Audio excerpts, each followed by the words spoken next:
France Maghreb 2. À la une de ce grand forum pour ce lundi 15 avril, avec à la une le président Macron qui va s'exprimer ce soir à la télé pour rendre ses conclusions du grand débat. Son discours arrivera-t-il à calmer la colère des gilets jaunes? C'est la question que l'on vous pose et à laquelle vous répondez sur Facebook, France Maghreb 2, ainsi que sur Twitter, le grand forum FM2. Nous en reparlerons dans un instant avec Gamal Abina, avec Austin Ras, qui seront avec nous évidemment, avec vous au 01 40 33 9000. Nous sommes lundi et c'est le jour de l'entretien du LGF. Aujourd'hui, nous recevons Linda Saya, qui est conseillère municipale à Villetaneuse.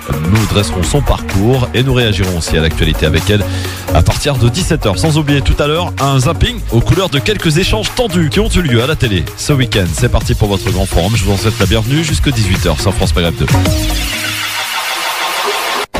Le grand forum, le LGF, jusqu'à 18h sur France Maghreb 2. Soyez les bienvenus encore une fois, mesdames, messieurs. En ce lundi, nous sommes le 15 avril. Et oui, comme ça passe vite. Ravi de vous retrouver une nouvelle fois en ce lundi pour débuter la semaine, pour m'accompagner. Gamal Abina, salut Gamal. Salut, ça va? Austin Ras, il est de la partie aussi. Comment il va mon ami Austin? Très bien, merci Christophe. Bonjour tout le monde. Soyez les bienvenus tous les deux, amis auditrices, auditeurs, pour intervenir évidemment comme d'habitude 01 40 33 9000. Notre invitée tout à l'heure, elle s'appelle Linda Saya. Vous la connaissez un petit peu, messieurs, ou pas d'ailleurs? Oui, un petit peu. Conseillère municipale à Villetaneuse, conseillère municipale donc dans l'opposition, puisqu'elle est UDI. Oui, ça existe. Et donc aujourd'hui, avant toute chose, on va parler parce que aujourd'hui est un grand jour pour Emmanuel Macron. Il doit s'exprimer en effet devant les Français ce soir à 20h pour rendre compte des doléances à l'issue du grand débat national qui a quand même duré, s'offrant par là même quelques heures et pas des moindres de contact avec les Français. Certains disent d'ailleurs qu'il en a profité pour faire campagne pour les européennes. Quoi qu'il en soit, il doit rendre compte de tout cela ce soir à 20h. Il est très attendu, donc cette question que l'on vous pose aujourd'hui, le président Macron qui donc va s'exprimer à la télé pour rendre ses conclusions. Son discours arrivera-t-il à calmer la colère des gilets jaunes? C'est la question que l'on vous pose. Et alors là, les résultats sont assez différents. Sur Facebook, vous êtes seulement 6% à penser que oui, il va réussir à calmer les manifestants, les gilets jaunes, la colère qui quand même commence à grandir et a grandi au fur et à mesure des mois. Depuis le 17 novembre, donc, a débuté ce mouvement des Gilets jaunes. 27% de oui sur Twitter, donc on va dire que la majorité pense que non, il ne va pas réussir et pense qu'ils vont de toute façon être déçus à l'issue de cette intervention télévisée, qui aura lieu donc à 20h. Et petite nouveauté quand même dans cette communication élyséenne, c'est que mercredi, il va se prêter à un exercice qu'il n'aime pas, le président de la République, à savoir une conférence de presse avec les journalistes pour entrer en détail dans les différentes mesures qu'il va annoncer ce soir. Austin, est-ce que tu penses que le président de la République, Emmanuel Macron, va réussir à calmer la contestation ce soir? J'y crois pas du tout. Ah oui, c'est radical, direct. Ouais, exactement. Non, mais on s'attend pas à ce qu'il fasse des grosses promesses. On a déjà vu, en fait. Moi, je trouve que il y a quelques mois, quand il a annoncé les 100 euros sur le SMIC, etc., c'est soi-disant 100 euros supplémentaires sur le SMIC. Il avait aussi annoncé une plus grande largesse pour accéder au RSA activité, etc. Quelques annonces comme ça là, ça avait rien changé. En plus, même le peuple s'était rendu compte qu'ils se foutaient un peu de leur gueule, tu vois, par rapport à ça. Et moi, je m'attends à rien. Même s'ils faisaient des grosses annonces, tout à l'heure, j'ai vu à la télé parler d'augmentation du SMIC. Si elle est considérable, peut-être ça pourrait calmer un petit peu, parce qu'il y aurait une quand tu touches au SMIC, c'est clair qu'il y a une notion globale, nationale de toute la France, parce que voilà, c'est quand même le salaire moyen et ce que touche la plupart des Français. Donc c'est vrai qu'il y a un impact surtout, même économique derrière. Mais moi, je crois pas. Je crois qu'il y aura toujours quand même un noyau dur de la contestation qui va perdurer au moins jusqu'aux élections européennes. Au moins, oui. Alors Gamal, on parle d'un rendez-vous crucial quand même pour le président de la République aujourd'hui. Emmanuel Macron sera-t-il au rendez-vous? En tout cas, c'est un président qui est quand même au pied du mur là, Gamal, pour le Oui, largement, mais le rendez-vous crucial, c'est juste du marketing médiatique. Faut être très clair. Il arrivera absolument pas, comment dirais-je, à tenir ses promesses, parce qu'il n'en a pas les moyens financiers, tout simplement. Faut être très clair. Bah oui, il peut dire ce qu'il voudra. Je veux dire, quand on fait rentrer 300 milliards par an et qu'il faut en sortir 350, parce qu'il fait des promesses qui vont dans ce sens-là, il pourra pas les tenir. Il y a le fameux traité de Maastricht qui impose un déficit de 3% des finances publiques. C'est pas possible d'augmenter le déficit s'il veut s'en tenir au traité de rigueur qui s'impose. Et à côté de ça, eh bien, il n'a pas la possibilité effectivement de faire des promesses qu'il tiendra pas. Alors il va faire des promesses pour calmer un peu contestation.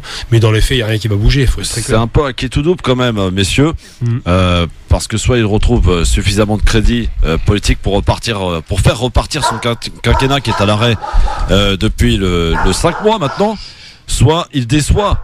Et soit il est condamné à faire du surplace, donc le reste de son mandat. Donc finalement, ça peut quand même se jouer ce soir. C'est pour ça que je parle de rendez-vous crucial, Ossine. Ouais, ça peut se jouer ce soir, mais moi, ma réponse, c'est par rapport à la question, est-ce que la contestation, ça va la calmer ? Ouais. Je pense que ça va être insignifiant, même si on a quelques milliers en moins dans les manifestants la semaine prochaine. C'est pas c'est pas pour ça qu'on pourra dire que la contestation s'est atténuée ou que le message a été entendu. En plus, moi, ce qui me fait douter sur la baisse de la contestation, il y a aussi un autre truc, c'est que en fait, elle devient de plus en plus politique, cette contestation des gilets jaunes dans la rue. On le voit, il y a même des listes gilets jaunes qui se présentent aux élections européennes. Ouais. Et quelle plus belle publicité pour des futurs eurodéputés que de continuer cette marche, l'augmenter, communiquer là-dessus et ne pas baisser les bras. Donc je crois pas vraiment que la contestation va s'arrêter. Mais moi, j'insiste, pardonnez-moi de vous poser la question aussi. Est-ce qu'on peut considérer que ce soir, son intervention à la télé est un moment clé de son quinquennat ? À l'issue de ce qu'on a connu, à l'issue des 5 mois de contestation des Gilets jaunes depuis le 17 novembre, est-ce qu'on peut parler d'un rendez-vous crucial, d'un moment clé, Gamal ? Absolument pas. Il suffit juste de se rappeler qu'il avait déjà fait un moment clé, un rendez-vous crucial au cours duquel il a expliqué tout un tas de petites réformettes avec les fameux 100 € et le mars. On en rigolait d'ailleurs, mais en vérité, c'est pas un moment clé, c'est juste pour lui une façon de mesurer si oui ou non il a une popularité, si oui ou non il est en mesure de pouvoir trouver des solutions ou au moins de calmer la contestation. Malheureusement pour lui, il n'y aura pas de calme. Aujourd'hui, c'est les peuples qui parlent. Et un peuple, quand il parle et qu'il n'y a pas de leader, il fait ce qu'il veut. En tout cas, il a orchestré sa communication sur Twitter avec ce message « Aujourd'hui, je vous réponds ». Avec un petit clip qu'il a mis d'ailleurs, vraiment une communication un petit peu inédite pour le coup sur Twitter. Donc Emmanuel Macron qui fait monter la pression, genre une bande-annonce d'une série sur Netflix, quoi, tu vois, aussi. Ouais, je l'ai vu la bande-annonce, elle passe en boucle sur les chaînes d'infos. Ouais, c'est très marketé, etc. Le message à travers cette vidéo, c'est plein d'émotionnel. On voit un gilet jaune qui filme. Tu sais, il y a plein de messages à travers chaque image qui est diffusée. Tu sais, quand à un moment donné, dans une image, il y en a une qui frappe, c'est qu'on voit un gilet jaune qui est en train de filmer avec son téléphone. Tu vois, un des débats. C'est comme s'il montrait que voilà, je vous écoute pour de vrai. Ouais. Et j'ai compris que vous m'avez ressenti. Tu vois, il y a plein de petits messages comme ça que je trouve un peu hypocrites. Voilà, c'est des boîtes marketing, etc. derrière. Les citoyens le savent très bien. Macron veut faire semblant qu'il est très proche du peuple. Je crois pas qu'il y a quelqu'un de plus éloigné que lui sur le sol national. Donc, ouais.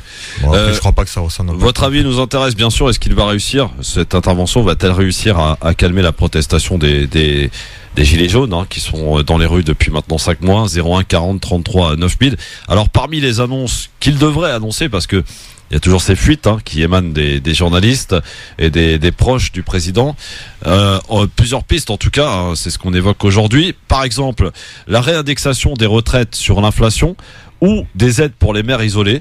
Du concret dans un premier temps, avant l'ouverture donc de grands chantiers qui prendront du temps, notamment institutionnel ou fiscal. Il s'agit ni plus ni moins de redéfinir en tout cas un projet national et européen, comme l'a expliqué notamment le chef de l'État lui-même il y a 10 jours maintenant.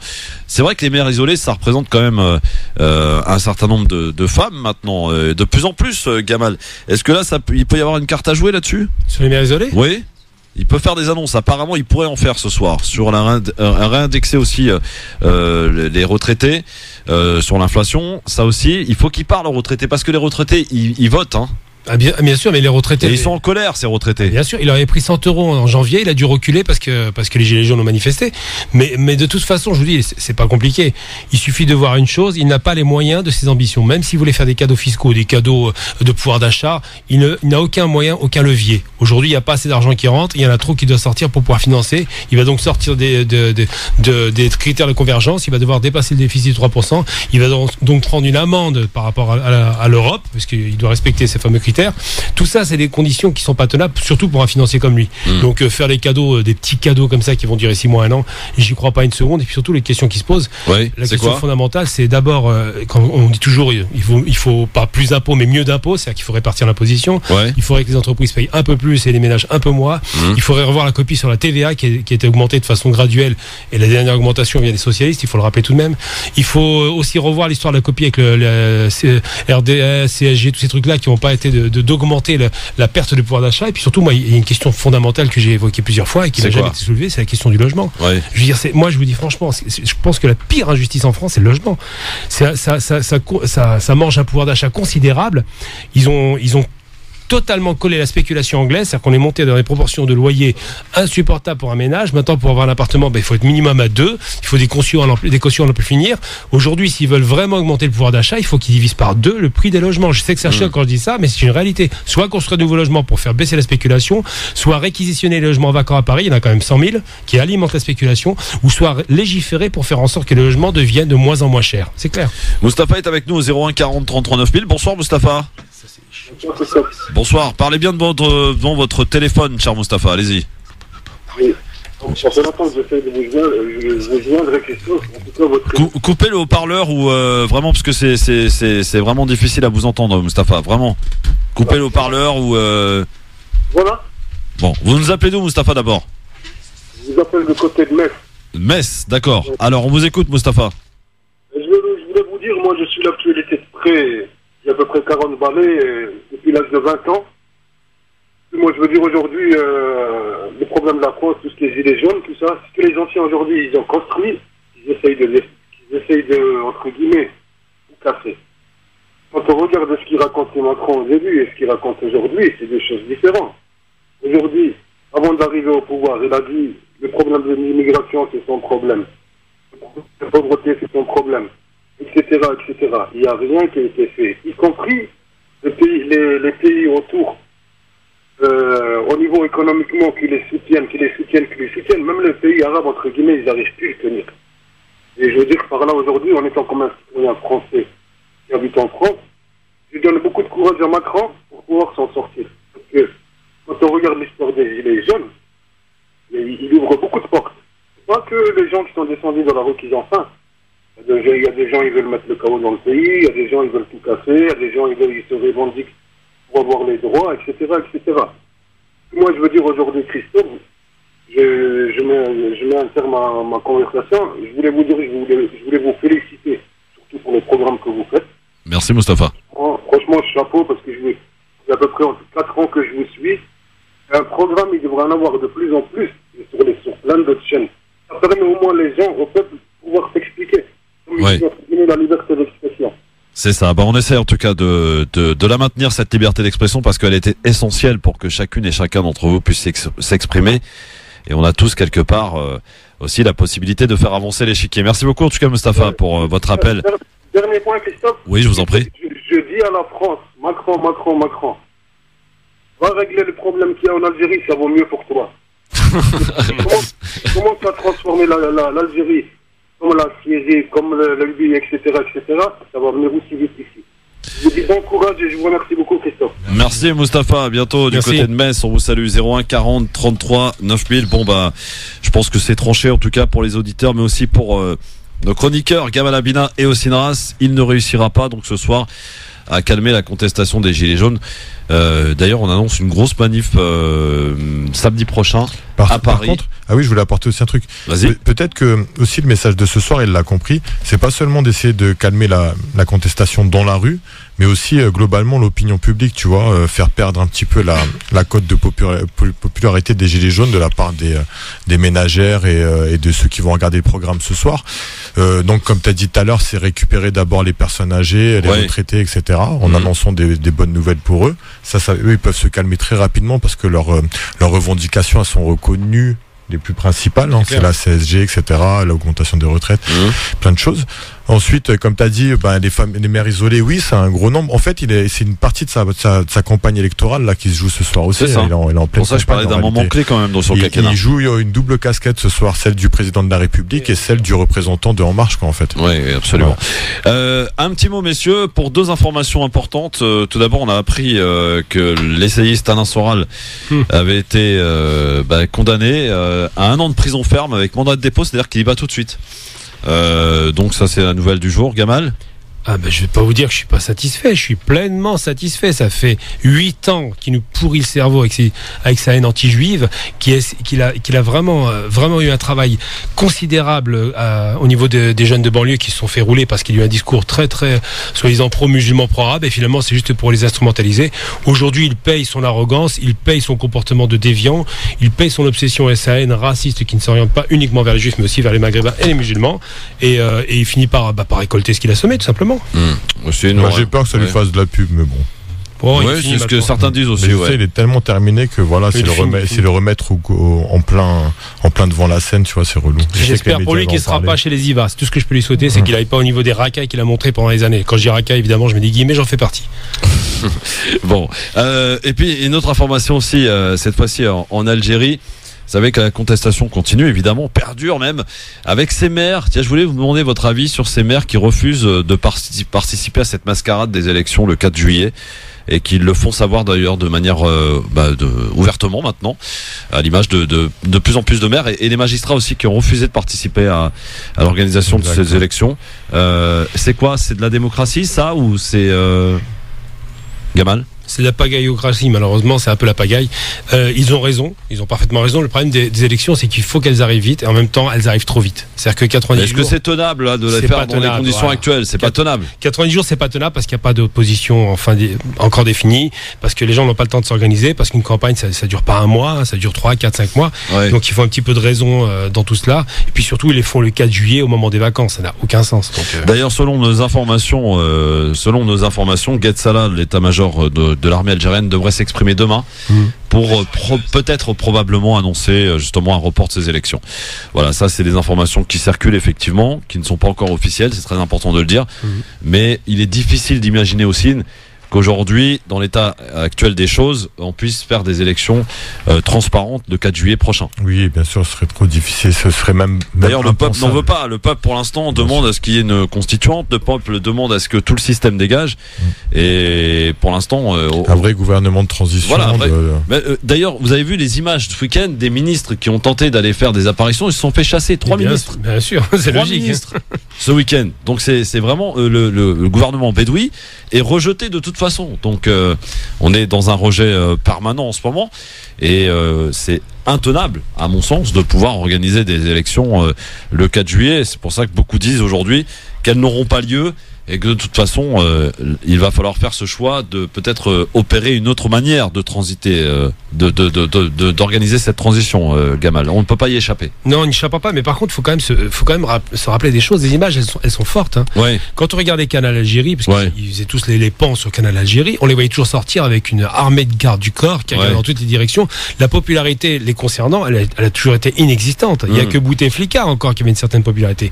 Tout le reste était considéré comme corrompu. C'est ça le gros problème qui se pose aujourd'hui. Est-ce que vous savez que pour la petite histoire, d'ailleurs, c'est le 15 avril, donc aujourd'hui le 15 avril 1999, que Bouteflika est arrivé au pouvoir. Élu, non. Sur un coup de force, parce qu'il n'y a pas eu de candidat en face. Donc il fut le 7e président de l'Algérie indépendante. Donc Bouteflika, le 15 avril 99. Voilà. Et là, le 15 avril 2019, il n'y est plus. Voilà. Il a été chassé du pouvoir. Destitué, démissionné, enfin après, choisissez votre terme. Hein. J'ai pas de problème avec on va pas refaire le discours, le débat là-dessus. Mais voilà, 01 40 33 9000. En tout cas, on voit quand même que les manifestations à Paris ici, y a moins de monde de dimanche à dimanche. C'est normal ça ? Comment on l'explique ?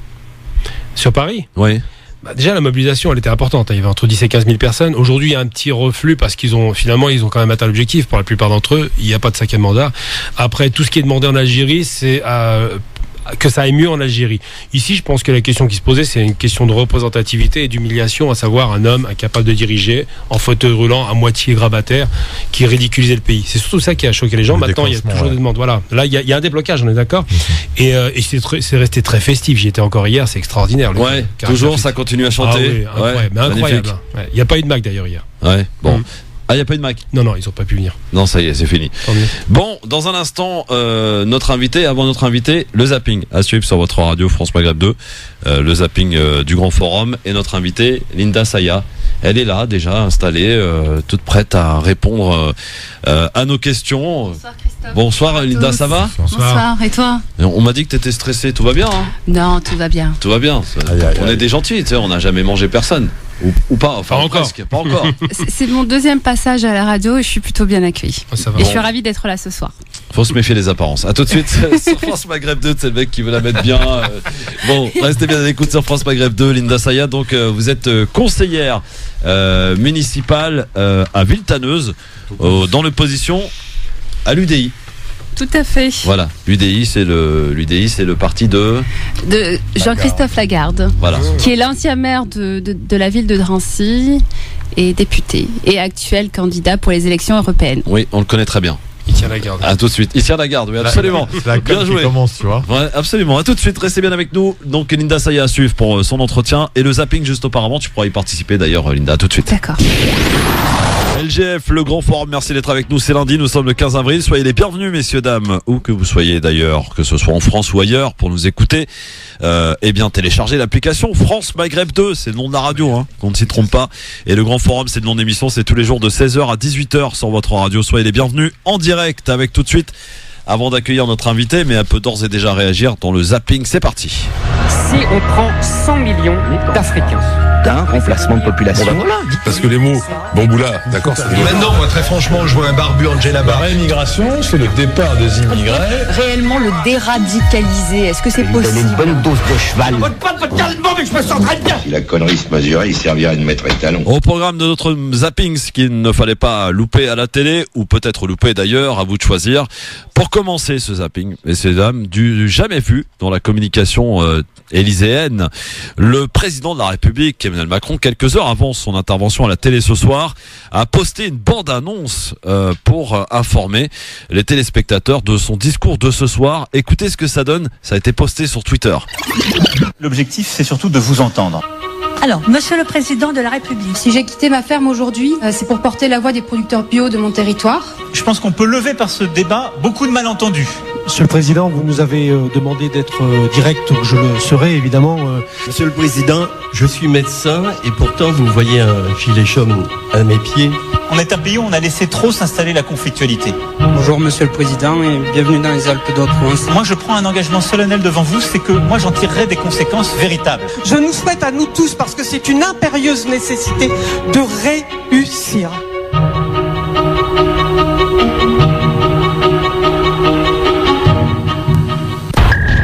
Voilà, bande-annonce carrément sur Twitter, messieurs, madame, d'Emmanuel Macron pour annoncer son discours de ce soir. Cette communication 2019, ça vous parle aussi? C'est important?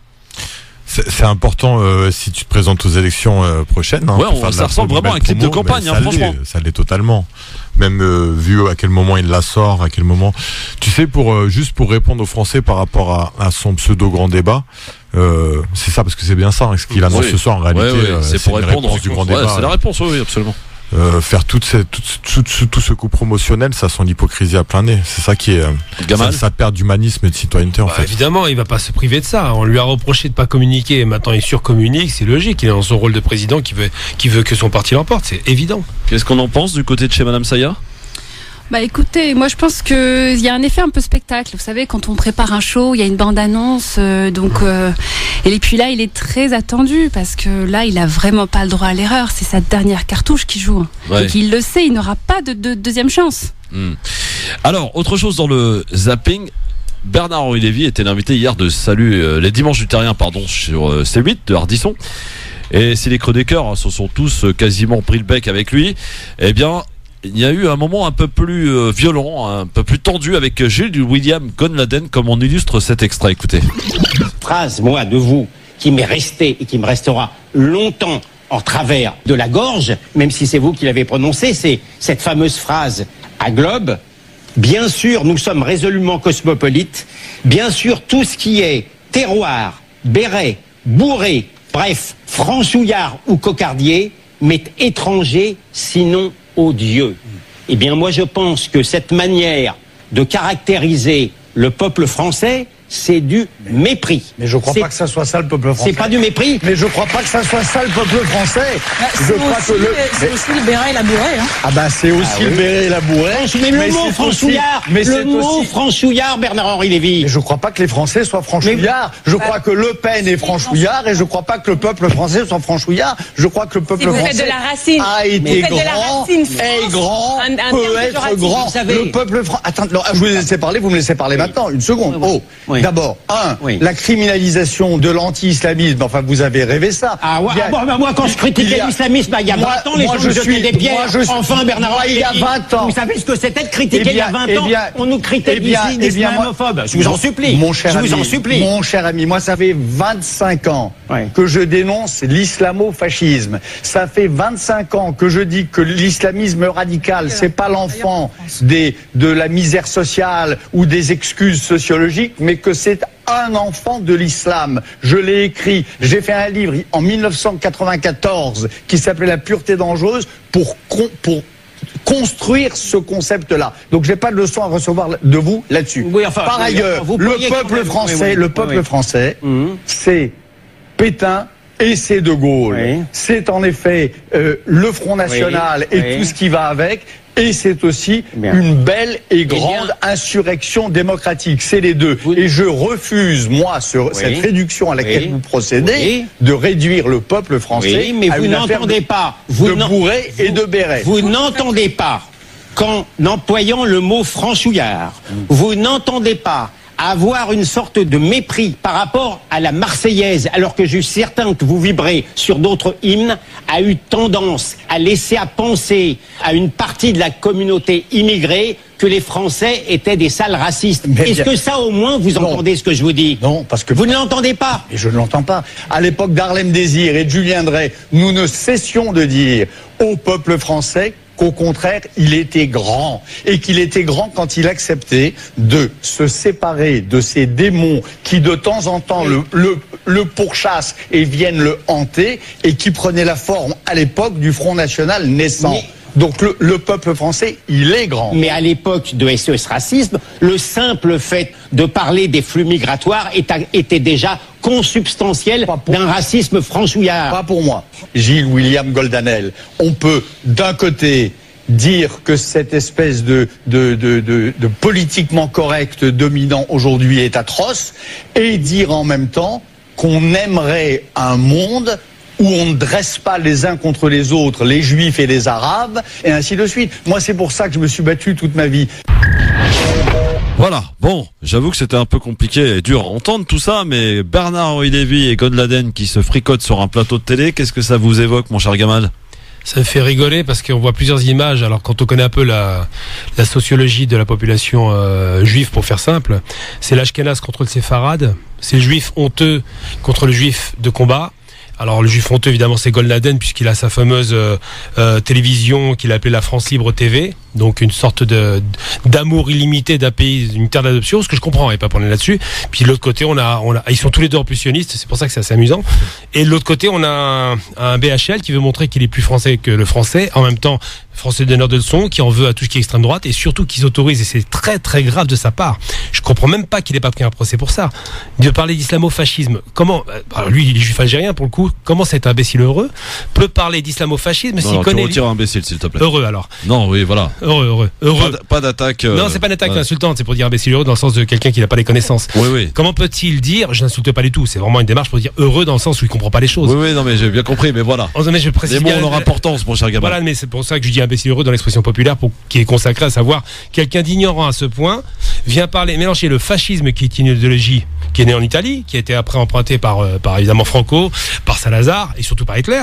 Le fascisme, c'est quoi? C'est un racisme structurel, un racisme de combat, un racisme qui a conduit à la mort de millions d'individus, et le mélange avec l'islam qui ne connaît pas le racisme. Il faut quand même rappeler que l'islam est inclusif et pas exclusif comme l'était le fascisme. Donc quand monsieur BHL, qui oublie qu'il est d'origine arabe lui aussi, ou maghrébine au mieux, dit islamo-fasciste, il s'insulte lui-même. Il se rend même pas compte de sa stupidité dans le terme. Vous voyez ce que je veux dire? C'est pour ça que je dis par rapport à ça, de voir deux personnalités comme celle-là qui sont pas forcément sympas. J'ai une sympathie plutôt pour Golnaden, pour lequel je partage pas les opinions par rapport à Israël, mais au moins il a l'honnêteté de son combat que n'a pas BHL.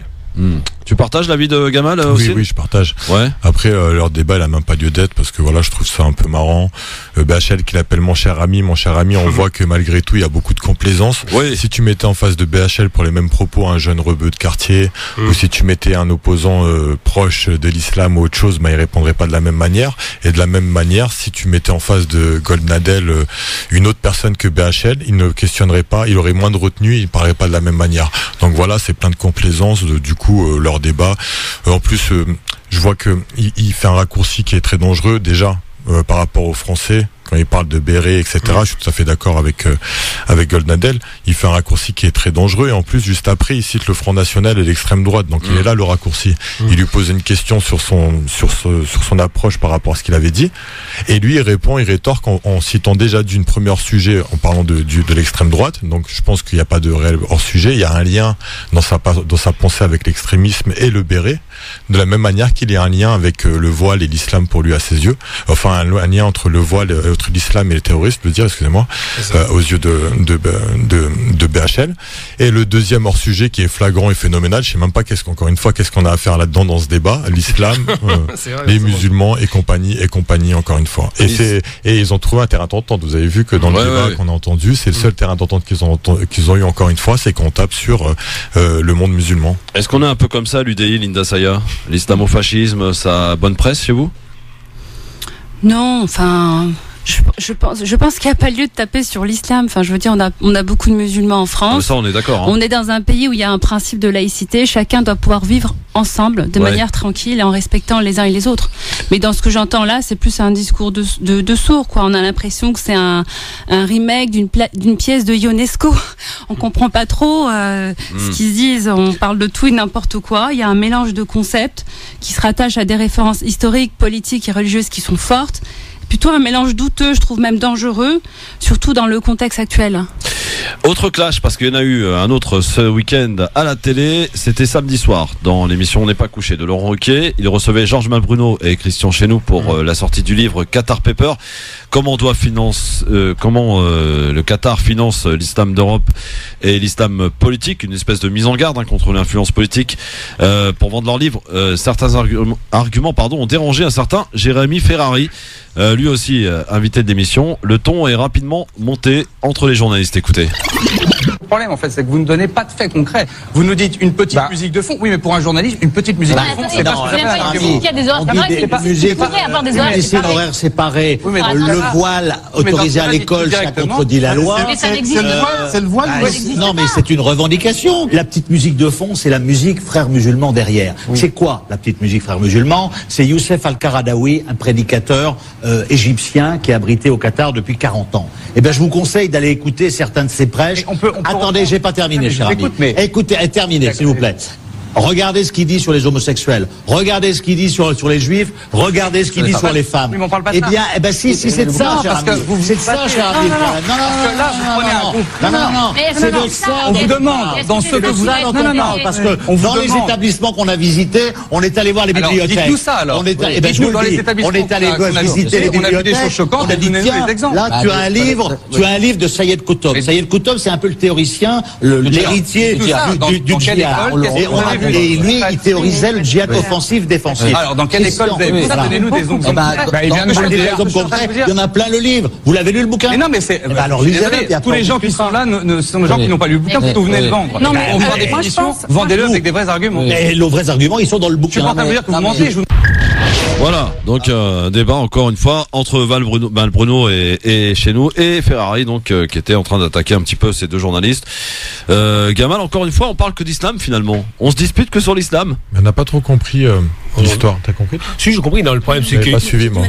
Ils ont une d'abord c'est très décousu. Qu'est-ce qu'il faisait Ferrari là pour le coup? Qu'est-ce qu'il il était là en tant que non, c'était un autre invité dans l'émission. Il voulait défendre un autre truc et il était pas d'accord contre les arguments donc énoncés par Valbruno et chez nous, c'est tout. Voilà, donc c'est pour ça que le ton est très vite monté. Le problème c'est que moi ce que j'aime pas dans ces histoires, c'est que qu'est-ce que t'aimes pas, Gamal? Le Qatar en prend plein la tronche, faut être très clair. Hein. Ils sont contents quand ils financent le PSG ou qu'ils sauvent quelques entreprises françaises. En revanche, ils s'en prennent plein la tronche. Mais entre le Qatar, qui peut poser problème sur un plan des idées, mais c'est des frères musulmans, donc c'est pas les plus violents, et l'Arabie, qui est extrêmement violente, c'est le wahhabisme, c'est ce qu'il y a de pire dans le monde musulman, le plus arriéré au monde. À choisir entre les deux et critiquer entre les deux, je trouve qu'il n'y a aucun livre qui sort contre l'Arabie, alors qu'eux sont vraiment le bras armé de la violence à travers le monde. On a oublié quand même le 11 septembre, ça vient d'Arabie, ça vient pas du Qatar. Bon, autre sujet, vous savez qu'en ce moment on parle beaucoup de la gifle, hein, la gifle qu'on donne aux enfants. Il y a une campagne qui a été lancée alors qu'on apprend que 70% des parents y auraient recours. Écoutez. C'est un chiffre édifiant. 71,5% des parents ont recours à la gifle. Tu entends ce que je te dis ? La plupart occasionnellement, avec parfois quelques regrets. J'ai dû donner une ou deux gifles, allez, en toute honnêteté. Vraiment dans des moments de grande colère où je pouvais pas me contrôler. Pour d'autres, comme ce père de 3 enfants, les petites gifles ou fessées n'ont rien de dramatique. Une petite tape sur la main ou une légère fessée, moi ça m'a jamais fait de mal. Et je suis certain que quand c'est fait avec parcimonie et justice, il n'y a aucun problème. Un avis qui n'est pas celui de l'association Stop VO, à l'origine de ces clips déjà connus du grand public. Aujourd'hui, elle lance une nouvelle campagne de sensibilisation avec ses affiches. Choisir l'amour et la tendresse plutôt que l'humiliation et la peur. Car pour ce médecin, aucun geste violent n'est anodin pour l'enfant. Même une petite claque, c'est un coup, c'est une violence, ça va induire une sidération, du stress, et il ne va pas comprendre et surtout il va s'arrêter de penser. On a un grand nombre d'études qui montrent que si on utilise ces moyens, par exemple, l'enfant il va moins bien apprendre et il aura un QI qui peut baisser. Des conséquences réversibles selon lui, avec une éducation bienveillante, c'est-à-dire sans cris, paroles ou gestes humiliants. Or aujourd'hui en France, près de 9 parents sur 10 avouent pratiquer la violence éducative ordinaire. Bon, pour être simple, franchement, j'en ai reçu des gifles, je suis pas mort. Hein. Pareil. Ouais, Gamal, non? Absolument. Est-ce qu'on en fait pas encore un peu trop là? C'est un plat énorme. Hein? Aussi. On se trompe de problème. Ouais. C'est quoi le problème, selon toi? Non, c'était une phrase que j'aimais bien. Je voulais d'accord, tu voulais la placer comme ça. Mais après, il y a gifle et gifle, hein. Ouais. Parce qu'en plus, une gifle reçue sur un visage, ça fait mal. Oui, mais bon, voilà.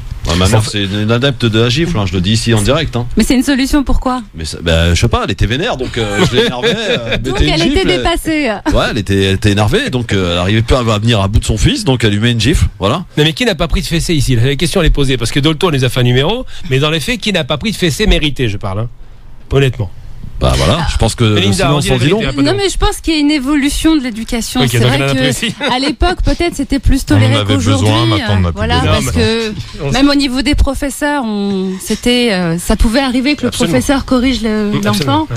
Bon. Mais après on a aussi des récits d'adultes qui pénaliser, sont traumatisés. On veut pénaliser cette gifle a priori. Faut pas la vulgariser, voilà. Je pense.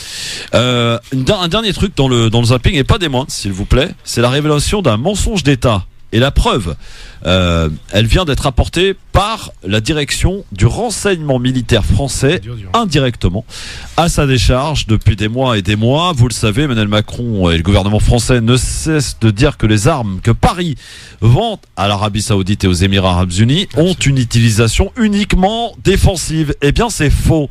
Selon les révélations de Radio France et du site d'enquête Disclose, qui publie un rapport, tenez-vous bien, de la direction de renseignement militaire, des armes françaises ont bien été utilisées contre des civils dans la guerre au Yémen. Alors du côté d'Amnesty International, on se félicite d'avoir enfin les preuves de ce qu'on dénonçait depuis plusieurs années. Écoutez Émeric qui travaille sur le dossier des armes au sein de Amnesty. Voici ce qu'il dit. un grand nombre d'informations qui sont révélées viennent corroborer ce que nous disions déjà depuis un moment, nous ONG.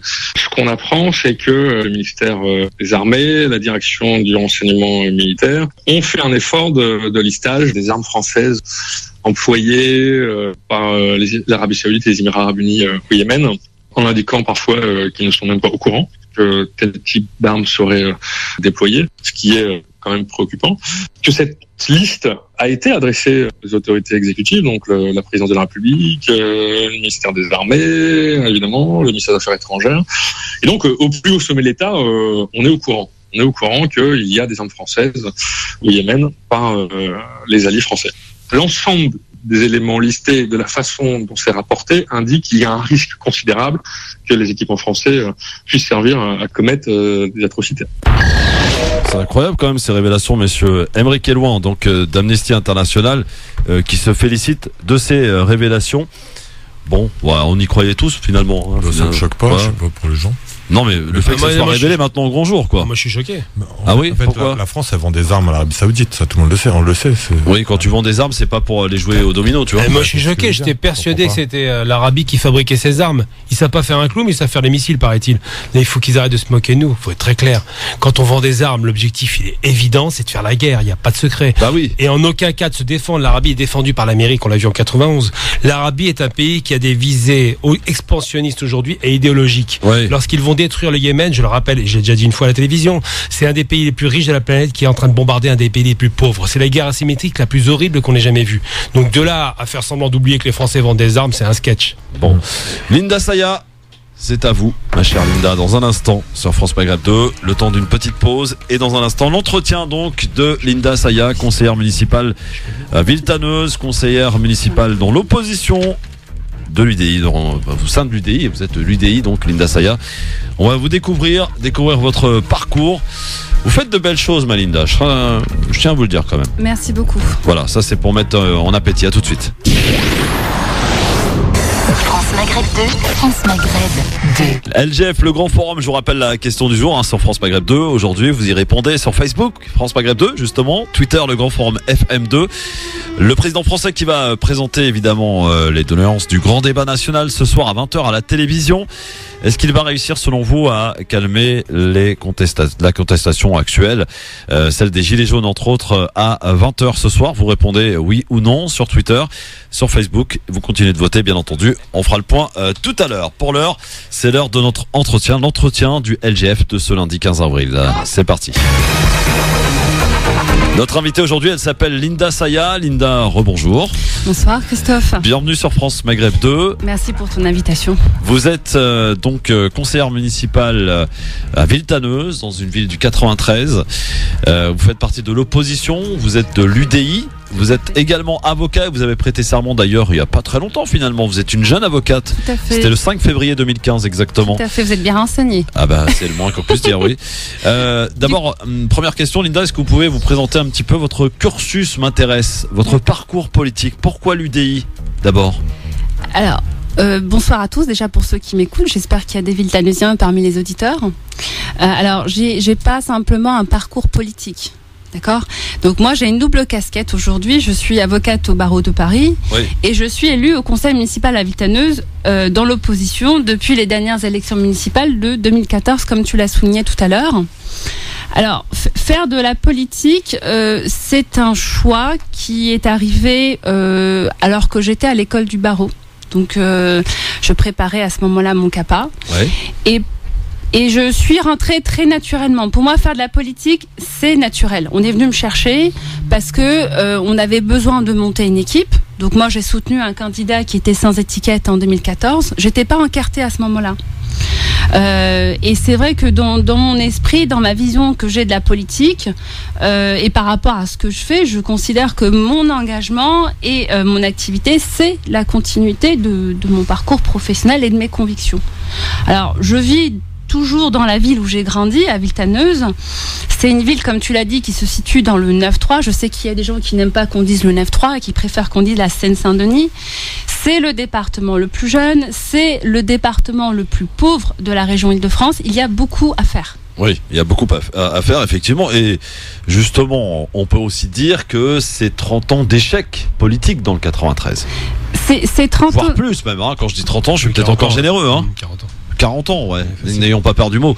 40 ans d'une gauche qui a complètement laminé le département de la Seine-Saint-Denis. Tout à fait. C'est vrai que moi, en tant que citoyenne engagée aujourd'hui, en tant que conseillère municipale, je partage avec beaucoup de Villetanusiens comme d'autres séquano-dionysiens les mêmes constats. Parce que moi, ma ville se trouve dans la ceinture rouge du 93 qui est en train de s'émietter de plus en plus.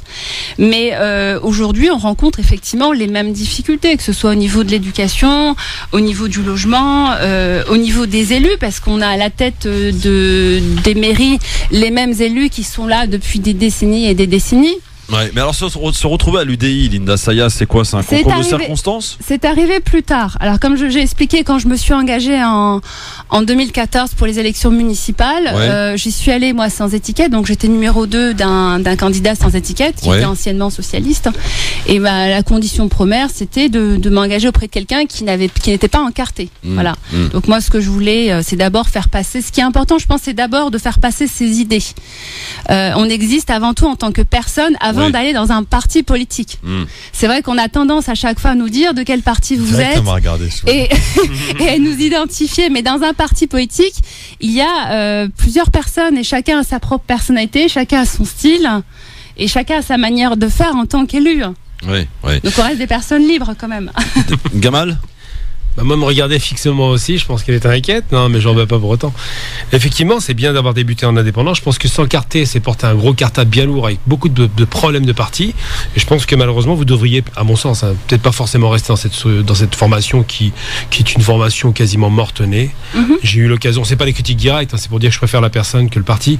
On prend l'exemple du maire de Pantin, de ville que je connais très bien. Il est PS, mais c'est pas le maire de Pantin PS que je vois, c'est le maire de Pantin tout court. C'est le maire de la ville qui fait un travail formidable et beaucoup de maires mériteraient d'être indépendants de leur classe politique parce qu'elle ne leur représente pas vraiment. Donc je pense que l'erreur principale, c'est d'avoir rejoint l'UDI. Je pense que c'est vraiment une faute, une erreur de votre part, et vous voudriez peut-être réfléchir à prendre de la distanciation. Qu'est-ce qu'avez-vous à répondre à Gamal là, sur cette erreur commise selon lui, hein? Je pense qu'il a une analyse aujourd'hui au mois d'avril 2019.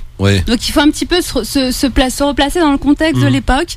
Voilà, on est en 2014. Donc nous, on est à la base des gens qui ne sont pas du tout des politiques. On fait les choses de manière très artisanale et on fait un excellent score. On arrive 3e.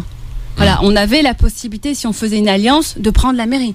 Donc c'est pas rien pour des gens qui ont commencé quelques mois avant et qui ont fait les choses vraiment avec beaucoup de conviction, sans être forcément des professionnels de la politique. Donc moi, l'année suivante, je cherchais une famille politique parce que je m'engageais pour les élections départementales, et au niveau des départementales, il faut un parti politique. Et il était hors de question pour moi de m'engager auprès du PS ou du Parti communiste. Voilà, donc moi j'ai grandi dans la zone rouge. Pour moi, ces partis-là, c'est la désillusion totale. Je considère qu'ils n'ont pas le monopole du social. Voilà, donc moi je suis à la base quelqu'un, je ne suis ni extrémiste, je ne suis pas de gauche, je ne suis pas de droite. Donc naturellement, mon choix s'est orienté vers le centre. Il y avait en le MODEF, par exemple. Et à l'époque, je vous rappelle qu'on a quand même des gens il y a eu une scission au sein de l'ex-UMP, ce qui est devenu les LR. Donc on a eu des personnalités comme Ramayat, comme Jean-Louis Borloo, comme Simone Veil, qui sont des gens de qualité, qui ont des valeurs humanistes, sont des progressistes. Ce sont toutes ces personnes-là qui m'ont donné envie de m'engager à l'UDI. C'était un parti très jeune, qui rassemblait énormément de monde. Aujourd'hui, je veux bien reconnaître qu'il y a beaucoup de gens qui ont rejoint La République En Marche. Ça vous a pas attiré ? Vous n'avez pas été aspiré par la République En Marche pour l'instant ? Si, un petit peu. Alors, je partage l'énergie, beaucoup d'idées de La République En Marche. Après, je reste assez dubitative. C'est vrai qu'il y a une victoire. Qu'est-ce que vous partagez, par exemple ? Quel est le projet qui vous tient à cœur et qui est défendu par Macron ? Il y a quand même un renouveau. Parce que on parle quand même d'une... De quel renouveau vous parlez ? On a un renouveau, on a quand même une classe dirigeante qui a été renouvelée. Et ça, pour moi, c'est une victoire. On semble l'oublier. Les gens ont la mémoire courte. Non, moi, j'oublie pas ça. Quand Emmanuel Macron est arrivé, on avait l'impression qu'il est arrivé un petit peu de nulle part, qu'on a eu un alignement des planètes. C'est absolument faux. Je pense qu'à un moment donné, on est arrivé à bout de souffle. Ça, c'est Le ce que vous problème, avez entendu, c'est que si on a les mêmes gens, c'est la même chose que j'ai les mêmes difficultés dans ma ville, c'est qu'on a les mêmes personnes, le même blabla. Et à la fin, on n'a pas de résultat. Donc finalement, il n'y a pas de renouveau. C'est ce qui fait qu'aujourd'hui, les gens, ont une défiance vis-à-vis des politiques et qui ne vont pas voter. Et c'est encore pire. C'est encore pire, pardon, Gamal. C'est peut-être même encore pire, peut-être parce que effectivement, comme vous le disiez si justement, c'est-à-dire que il y avait du renouveau de promis dans l'élection et tout la trajectoire, j'allais dire, d'Emmanuel Macron. Et quand on s'aperçoit 18 mois après que finalement, c'est peut-être pire qu'avant. Là ça peut être extrêmement dangereux et ça peut encore davantage j'allais dire creuser ce fossé qu'il y a entre les Français et la politique et les politiques. Alors radicaliser même. Oui, voilà, c'est ça. Oui, on le voit d'ailleurs, le mouvement des Gilets jaunes, 5 mois d'existence, qui aurait parié là-dessus?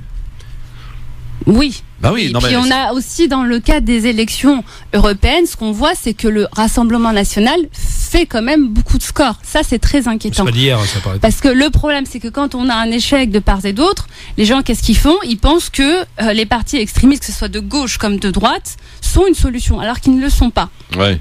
Mais alors peut-être qu'il faut aussi voir les choses différemment. Peut-être. Est-ce qu'on n'a pas préparé le terrain? Et là, je n'accuse pas que Emmanuel Macron, mais j'accuse peut-être que des différentes classes politiques au pouvoir depuis 30 ans. Est-ce qu'on n'est pas en train de préparer le terrain pour que le Front National puisse, le RN aujourd'hui, puisse accéder tranquillement au pouvoir? Je rappelle quand même que les lois les plus liberticides ont été passées sous la gauche et sous Macron. Donc il y a un moment, il faut quand même avoir ce constat-là pour être lucide. C'est clair. Linda. Oui, je pense que vous avez raison. Après, je pense aussi que l'histoire s'écrit tous les jours. Et que on a toujours l'opportunité de changer les choses. Donc moi, par rapport au grand débat et par rapport aux solutions... Vous avez participé au grand débat? Vous avez organisé des choses dans votre ville? Oui, il y a un cahier qui a été mis à la disposition des gens, mais le problème, c'est que en banlieue, j'ai l'impression que l'effet gilets jaunes n'a pas trop pris. Moi, j'ai pas vu vraiment de gilets jaunes à Villetaneuse. Donc ça, je le regrette parce qu'il y a quand même une soif de changement, mais en même temps, les gens n'attendent pas grand-chose. C'est ça qui est assez paradoxal et contradictoire. Donc, ils devraient bien au contraire profiter de cette occasion-là pour être force de proposition. Ossine, peut-être que tu as une explication sur le fait que les gilets jaunes, ça n'a pas franchement intéressé en banlieue, peut-être? On a eu des émeutes qui nous... Non, je pense qu'en fait, ils sont intéressés par la question. Il y en a plein qui en parlent. Après, quand on est sur le terrain, on voit vraiment que, en tout cas à Stein, à Sarcelles, etc., dans des petites villes de la banlieue nord, je le ressens, même dans des départements comme 77, si on peut compter ça aussi dans la banlieue, qui participent de manière très forte à la construction, à l'organisation et dans les manifestations des gilets jaunes. Ça fait aussi partie de la banlieue. Le 91. Après, c'est vrai que la petite couronne parisienne, on la voit pas dans les manifestations ou dans un nombre très très restreint, qui est pas significatif, qui est pas visible. Par contre, dans les consciences, il y a une prise de position par rapport au sujet. Il y a aussi mais ils prennent parti pour les gilets jaunes. Globalement, c'est très rare que des personnes dans les quartiers prennent une position en face. Ils ressentent une proximité avec les revendications des gilets jaunes, donc c'est juste un frein pour aller manifester. Lesquelles elles sont simples. Sinon toute la jeunesse serait dans la rue avec eux. C'est vraiment la peur, l'habitude, les mauvais souvenirs des émeutes, les mauvais souvenirs des descentes sur Paris pour des manifestations même étudiantes. Tout ça, on sait très bien que ça va encore nous tomber dessus. C'est un message inconscient qui s'est passé d'une oreille à l'autre dans les quartiers, et c'est ce qui a freiné vraiment le mouvement populaire des jeunes, des quartiers, des habitants, etc. On sait toujours que quand la police elle tape souvent et plus facilement sur nous. Donc voilà. Moi, je voulais juste faire aussi une petite interlude, parce une petite aparté. Vous aviez dit ce qui vous avait attiré par Macron, parce qu'à un moment donné, vous vouliez vous tourner vers peut-être En Marche. Vous aviez hésité peut-être à un moment donné. Il y avait des choses qui vous plaisaient en tout cas. Je vais pas cacher que j'ai été approchée. D'accord. Voilà. Après, c'est pas un parti politique, c'est un mouvement. Oui. Donc, à un moment donné, on peut aussi se poser la question de la compatibilité.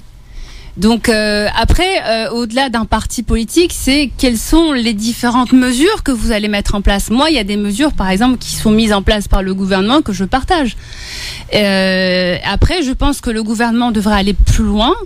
J'attends beaucoup de ce grand débat. Donc, il y a des propositions qui vont être faites. C'est vrai qu'il y a eu l'émeute en 2005, si ça n'a pas trop pris. On est plutôt traumatisé dans les banlieues. J'aime bien le mot révolte plutôt qu'émeute, parce que j'ai entendu 2 fois, c'est révolte. Oui, révolte. Parce que les émeutes, ça donne ce que je disais une fois. L'émeute, c'est la meute qui se révolte. Alors que la révolte, c'est réfléchi, construit, c'est contre l'injustice sociale. Donc je parle de révolte parce qu'ils se sont révoltés contre ça. Oui, il y a eu un ras-le-bol, mais c'est vrai que on l'a pas trop vu dans les banlieues. C'est un peu le problème. Parce que moi, ce que j'observe sur le terrain, c'est que les gens veulent ce changement, mais ils n'ont pas forcément la culture politique. Et je crois que la confiance, elle est tellement brisée qu'ils n'attendent plus vraiment des politiques. Ils peuvent accueillir de bonnes politiques, mais ils prendront pas souvent l'initiative de le faire. En tout cas, ça prendra pas l'apparence d'un combat politique. On peut voir des actions qui seront menées au sein des quartiers, mais surtout dans le milieu associatif. Et c'est pour ça, justement, je comprends pas pourquoi votre adhésion à un parti politique, si vous, en reprenant les phrases que vous venez de dire, vous avez conscience que les citoyens recherchent autre chose que la politique en général, comme elle est présentée par les partis. Peut-être qu'ils recherchent quelque chose de plus citoyen, quelque chose de plus proche d'eux. Et je pense qu'avec un score qui vous approche, qui vous met en 3e position au dernier municipal, je pense qu'il faut vraiment se lancer sans étiquette, surtout qu'à Villetaneuse, vous avez prouvé que c'est possible. Et ça marche. Hein. Alors moi, ce que je veux dans ma ville, alors ça va peut-être être un scoop pour les Villetaneusiens qui m'écoutent, parce qu'il n'y a rien eu encore d'officiel, il n'y a pas eu de déclaration officielle. Moi, ce que je veux, parce que j'ai quand même ma liberté, mon indépendance, j'ai quand même mon identité locale dans ma commune, parce que c'est la commune où j'ai grandi, c'est la commune où je vis. Les gens, je les rencontre au quotidien. Donc, moi, ce que je dois proposer à Villetaneuse, c'est du sur-mesure. Vous voyez, d'une ville à une autre, on n'a pas forcément les mêmes problématiques. Vous prenez par exemple le département l'Ouest, on est encore dans la zone rouge. Dans d'autres villes, ça a déjà basculé. Il y a des villes qui ont déjà entamé un processus de changement. Je pense par exemple à la ville voisine comme Épinay-sur-Seine. Donc je salue le maire Hervé Chevreau. Saint-Ouen, la ville de Saint-Ouen, avec de la noix. C'est vraiment des villes qui sont pour moi des modèles parce que ce sont des villes qui sont dynamiques et qui aujourd'hui ont décidé de rompre avec ce passé et de dynamiser la ville. Oui, mais vous répondez pas à la question d'Houssine, à savoir pourquoi Alors moi c'est un choix personnel. Parce que vous nous dites quelque part. Moi c'est un choix personnel. Après c'est pas quelque chose que je vais imposer à des gens par exemple qui veulent être sur ma liste. Linda, c'est en contradiction en fait avec ce que vous dites, parce que vous nous dites que les habitants de banlieue rejettent tout ce qui est appartenance ou parti politique. Et vous rejoignez vous un parti. Est-ce que c'est pas quelque part aussi une manière de s'isoler? Vous comprenez la demande, mais l'offre elle est peut-être pas adaptée en tout cas. Mais après, comme j'ai répondu tout à l'heure, c'est pas du tout contradictoire, c'est un choix personnel. Malgré que vous avez conscience que le public attend autre chose. Après, je suis pas dans je suis pas dans la conversion. C'est-à-dire que quand je vais voir les gens, moi, je vais les voir d'abord en tant que citoyenne engagée, en tant que Villetaneusienne. Donc moi, quand je vais voir les gens, je parle de ce qui se passe, des problèmes. Parce que c'est ça le problème aujourd'hui. Pourquoi les gens rejettent la politique? C'est parce qu'en fait, aujourd'hui, quand on leur parle, c'est trop abstrait. Ça répond pas forcément aux préoccupations quotidienne non, il n'y a pas que ça. Non, faut être très clair. Tout à l'heure, il y a c'est ça le vrai problème. C'est pour ça qu'il y a une rupture. Juste un truc. Alors, vous pensez que personne avec une étiquette UDI d'un quartier, c'est pas la première fois que ça arrive dans des quartiers. On vient, on fait semblant de les écouter, surtout en période électorale, etc. Moi, je fais pas semblant. Je ne dis pas que vous faites semblant, mais l'étiquette que vous avez, elle porte à croire que vous faites semblant. Alors, pour un électeur qui est dans le critère que vous avez dit juste avant, qui n'attend plus rien de la politique en elle-même, mais qui attend plus de quelqu'un qui est citoyen comme lui, etc. Le fait qu'il ait une étiquette derrière, et oui, vous portez les casseroles, vous portez les polémiques de ce parti. Peut-être qu'il n'y en a pas encore, mais futur. Faut être vraiment.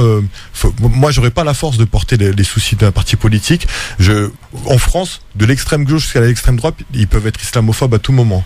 N'importe quel propos peut sortir de leur bouche, on le sait très bien. Là, vous parlez de quoi? De l'UDI, là? De tout en général. Oui, moi, je suis à l'UDI, c'est pour ça. Pour le coup, l'UDI n'est pas mieux que les autres. Sur ce coup-là, pour moi, personnellement, de l'extrême gauche jusqu'à l'extrême droite, à tout moment, il y a une phrase qu'on peut regretter. Et représenter ce parti, c'est porter ces phrases-là. Et les accepter, les assumer.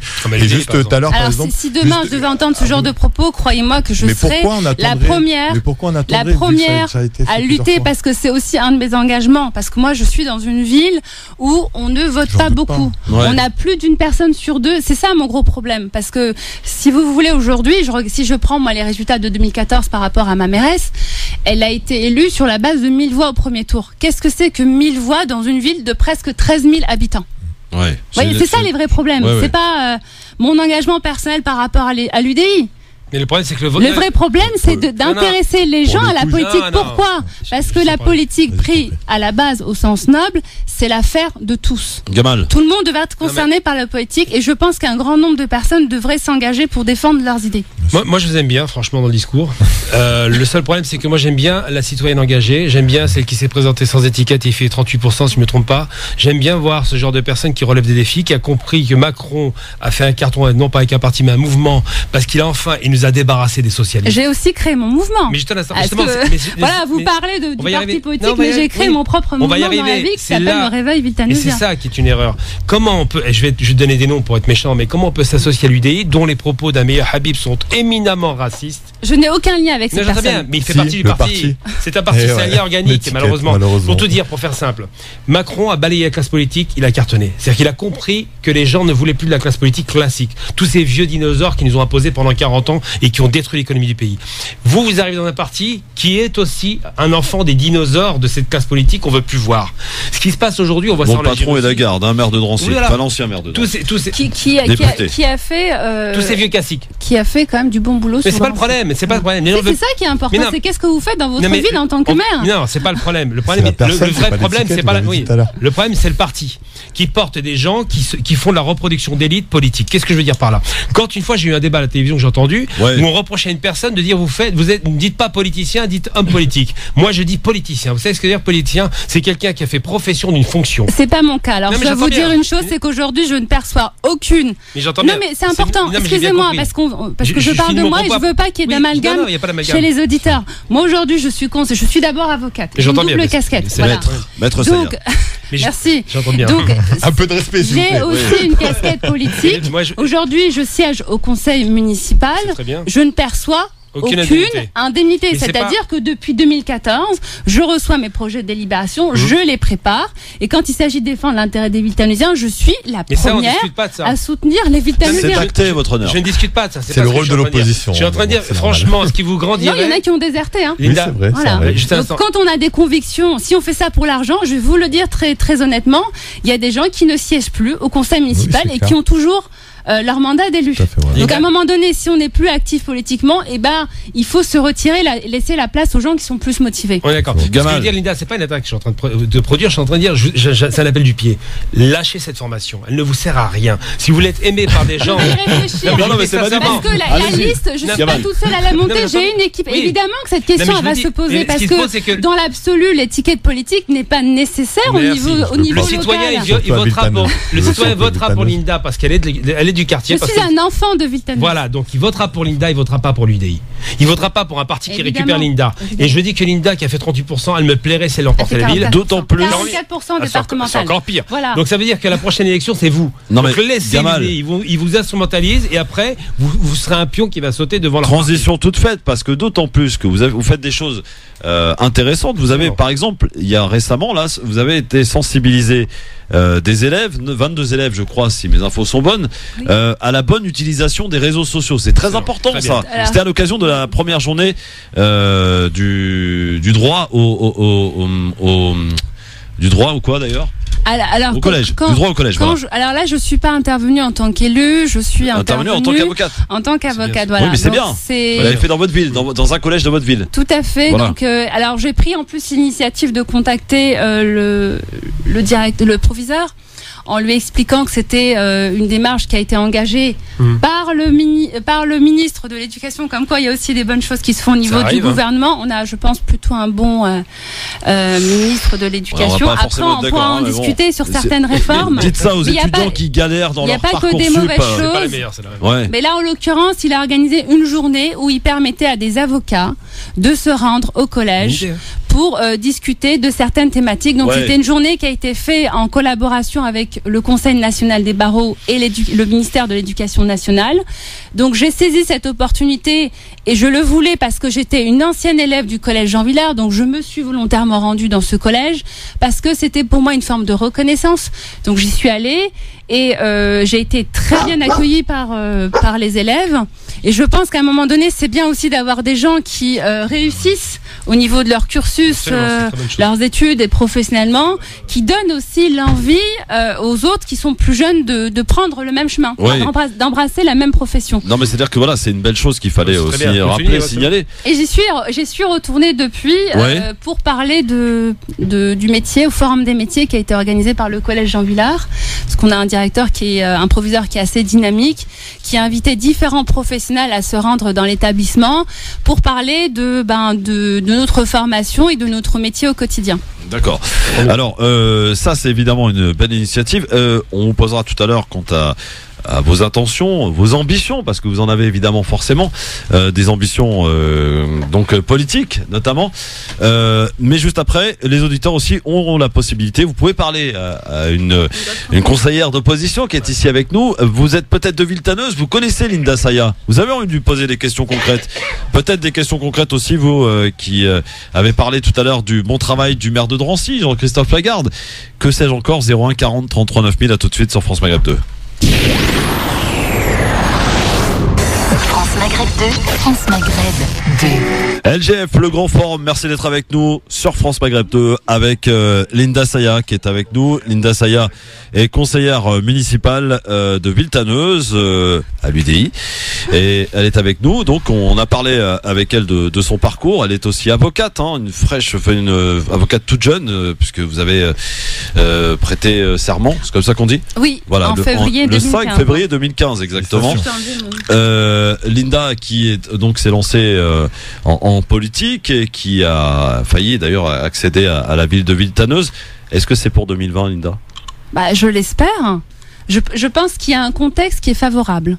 Parce que on a quand même un vent de changement qui existe dans le 93. Déjà, on a vu des villes basculer en 2014. On se souvient du changement, c'est maintenant. Bon, on attend toujours. Alors, le changement, ça va aussi venir des gens. Ouais. À un moment donné, il faut que les gens qui veulent du changement se disent, il faut qu'on participe activement à ce mouvement, qu'on prenne contact avec des gens qui veulent se présenter, qu'on participe à l'élaboration d'un projet, et à la fin, il faut aussi mettre le bulletin dans l'urne, sinon il n'y aura pas de changement. Moi, je veux bien porter l'idée de changement, mais derrière, si les gens ne vont pas voter, est-ce qu'il y aura un changement ? Je ne le pense pas. Comment expliquer aussi que dans les quartiers dits populaires, ça ne vote pas, qu'on ne s'intéresse pas, et pourtant quand même les municipales est une élection quand même à part, on le disait, on le répète, on peut avoir un très bon maire de droite et un très bon maire de gauche, comme l'inverse d'ailleurs. On peut être de gauche et voter pour un maire de droite parce que le maire a plutôt fait du bon travail ou qui propose de belles choses. Comment expliquer encore ce désamour, même au niveau local ? Je sais même pas si ça explique, ça s'explique spécialement pour eux. En fait, plus l'élection elle est éloignée du local et moins on vote. Au niveau municipal, je trouve que c'est un déni qu'on fait envers les quartiers. On dit souvent dans une ville que telle communauté elle vote pas, telle communauté elle vote pas. Tu te mets devant un bureau de vote et tu vas voir qu'elle vote massivement. On parle de la jeunesse, mais en réalité, tu vas voir que un certain nombre de la jeunesse ils viennent voter. En vérité, faut pas dénier. Je parle pour ma part dans ma ville à Sarcelles, je le vois de mes propres yeux. Quand on mobilise des gens, et nous aussi on s'est présenté aux élections départementales et sans étiquette, tu n'as pas besoin d'avoir un parti politique pour te présenter. Non, tu n'as pas besoin, c'est ce que je dis tout à l'heure. Non. Et donc on s'est présenté aux élections sans étiquette, on a fini 4e devant le président du conseil général sortant, entre autres, devant nous avec des gros partis. Là, les jeunes ont voté. Là, les jeunes sont venus, les habitants, etc., des quartiers. Ceux qui ne votaient pas d'habitude, ils ont voté pour nous. On a fait ce travail de terrain qui est, je pense, qui était nécessaire. Ils reconnaissaient bien les personnes sur les affiches. On ne vient pas que pendant les élections. On a fait des actions toute l'année et en dehors de la politique parce en vérité, au fond de nous, moi, pour ma part, la politique politicienne, j'en ai horreur à la mort. Je suis plus pour quelque chose de plus citoyen. Les actions citoyennes, elles ont aucun lien avec notre volonté de se présenter à l'époque. Donc là, tu vois, je pense que les électeurs, ils sont pas dupes, ils sont pas bêtes. Ils savent pour qui voter, ils savent pourquoi ils votent. Moi, malgré tout ce qu'on a dit tout à l'heure, je pense bien que Linda est très connue dans sa ville. C'est pas une très grosse ville, Villetaneuse, en plus, combien d'habitants ? Combien d'habitants ? Commune, on est un peu moins de 13 000 habitants. Tu vois, c'est très petit. Et en plus, un petit territoire de 3 km². Donc une grosse densité. Au sein d'une ville, on a un vrai campus universitaire qui est une ville dans une ville. J'y étais. Et qui n'est pas aujourd'hui, à mon grand regret, fréquenté par des Villetaneusiens, malheureusement. Donc là, il y a tout un combat à mener pour qu'il y ait plus d'ambition éducative dans notre ville.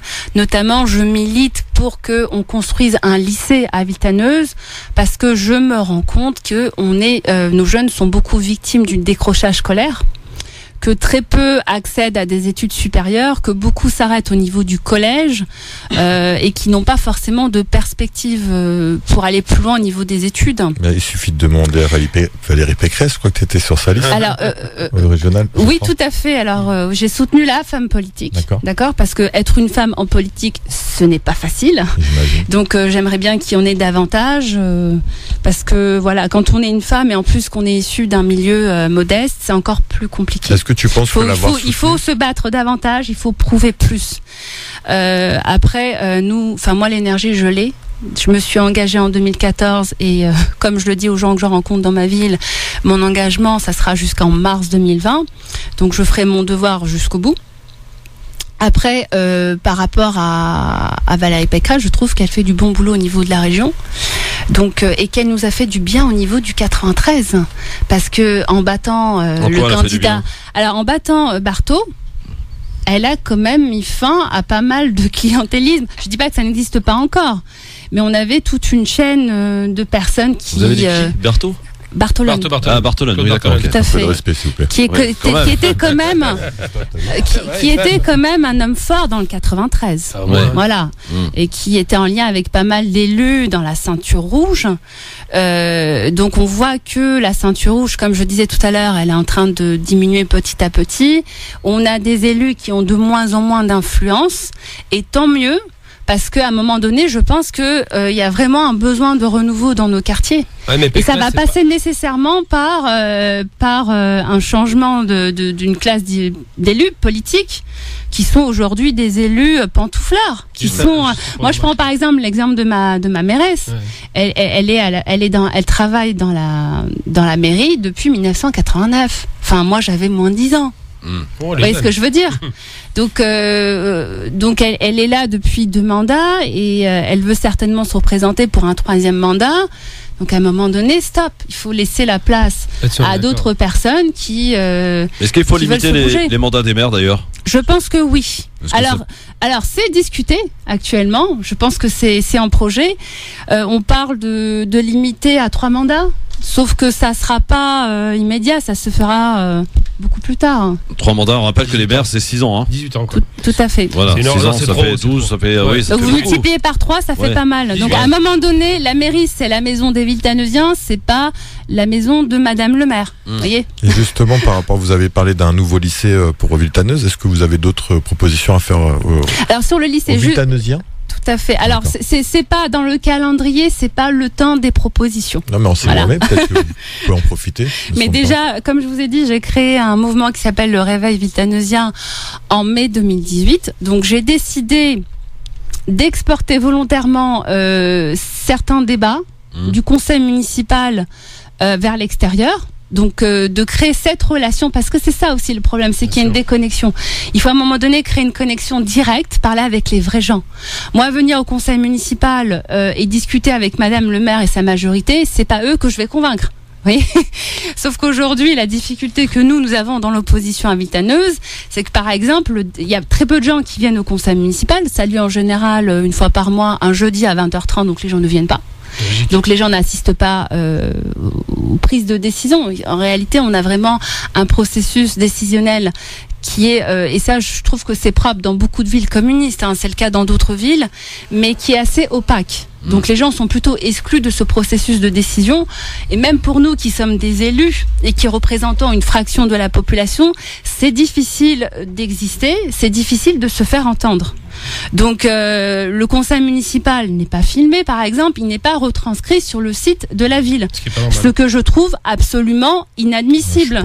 Donc moi dès 2014, quand on a voté le règlement intérieur au conseil municipal, j'ai demandé à ce qu'on change ce règlement intérieur, et une des modifications que je voulais faire, c'était justement de mettre en place ce système-là pour que des gens qui ne peuvent pas assister parce que pour des raisons professionnelles, personnelles ou familiales, qui ne peuvent pas venir, puissent revoir en replay le débat. Ça se fait dans beaucoup de villes. Voilà. Donc, si vous voulez, pendant des années, on débat, on prend des décisions, on vote. Enfin, on débat oui et non parce que réellement, elle a quand même réussi à transformer ce conseil municipal en chambre d'enregistrement. Donc c'est très difficile pour nous. Donc c'est pour ça que j'ai créé ce mouvement, que j'ai décidé d'exporter les débats directement au sein de la ville, à travers des tracts, des diffusions de tracts, en rencontrant les gens et en discutant directement avec eux. Sur la question du lycée, oui, c'est une question qui me tient à cœur. Alors en plus, Villetaneuse est dans une zone géographique à pleine commune où les 10 dernières années, on a eu une explosion démographique. Et là, je vais vous dire l'importance des élus. Et c'est que à un moment donné, quand on a une mairesse qui est une des vice-présidentes de l'agglomération et qu'elle sait très bien qu'on a une explosion démographique, donc forcément, il y a un besoin de place dans les lycées qui sera plus important. Donc on doit prendre l'initiative, on doit se battre auprès de la région parce que c'est aujourd'hui la région qui a la compétence pour financer et pour décider d'un nouveau lycée. Donc malheureusement ça n'a pas été fait. Donc moi je me retrouve avec des parents qui me disent qu'à la rentrée ils n'ont pas pu inscrire leurs enfants dans certains lycées parce qu'ils ne trouvaient pas de place. Moi je trouve ça absolument scandaleux. Voilà. Donc on a eu un projet. Donc dans ce contexte-là, la région a fait voter en urgence. Donc elle a attribué une enveloppe pour qu'on puisse construire un lycée. C'est pas Villetaneuse qui l'a eu, c'est notre voisin Pierrefitte-sur-Seine qui a eu le bénéfice de ce nouvel établissement. Il faudrait peut-être leur rappeler que la surpopulation. Il faut quand même. aura un deuxième lycée là. Pierrefitte aura un deuxième lycée et la présidente de région a insisté pour accélérer la livraison.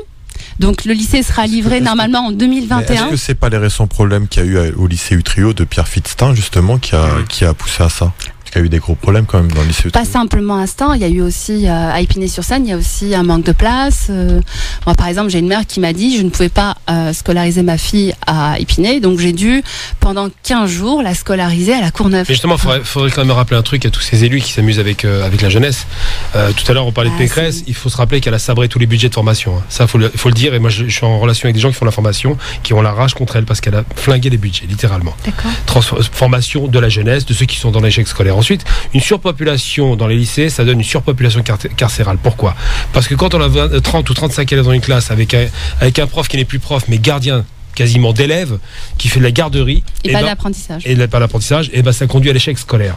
Et pour finir sur la question des lycées, il n'y a pas qu'un problème de lycée, il y a un problème de lycée, de formation après lycée, d'université, parce qu'effectivement les gens de Villetaneuse ne vont pas à la fac de Villetaneuse, qui est quand même une énorme fac, et la conséquence de tout ça, c'est un désintérêt total à la réussite, parce qu'ils n'en ont pas. Il y a une culture de l'échec qui se développe, la possibilité de se dire non, c'est pas pour moi, c'est pour les autres.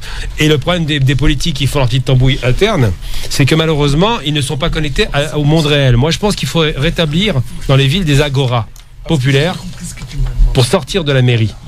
On a l'impression que la mairie c'est une sorte de vase clos comme ça entre élus, pour lesquels d'ailleurs les gens ne peuvent souvent pas s'exprimer, il n'y a pas forcément le droit à la parole au public, et donc il n'y a pas de possibilité de communication. C'est-à-dire que le type qui a le pouvoir, il le garde pendant 6 ans, il espère reprendre ce pouvoir pendant 6 ans, et ça peut durer 2 décennies, ce qui est catastrophique. C'est pour ça que je dis qu'il faut vraiment revenir sur la politique réelle, parce qu'il se trouve que le maire d'une ville, c'est ce que j'appelle la vraie politique, est vraiment connecté avec son peuple s'il fait le travail. Linda Saya, dernière question pour ce soir. Dans 2 heures, le président de la République doit s'exprimer devant les Français. On l'a rappelé donc à nombreuses reprises dans cette émission aujourd'hui. Qu'est-ce qu'il doit dire? Qu'est-ce qu'il doit faire? Qu'est-ce qu'il ne doit pas faire ce soir pour sortir de cette crise? Et va-t-on y arriver selon vous?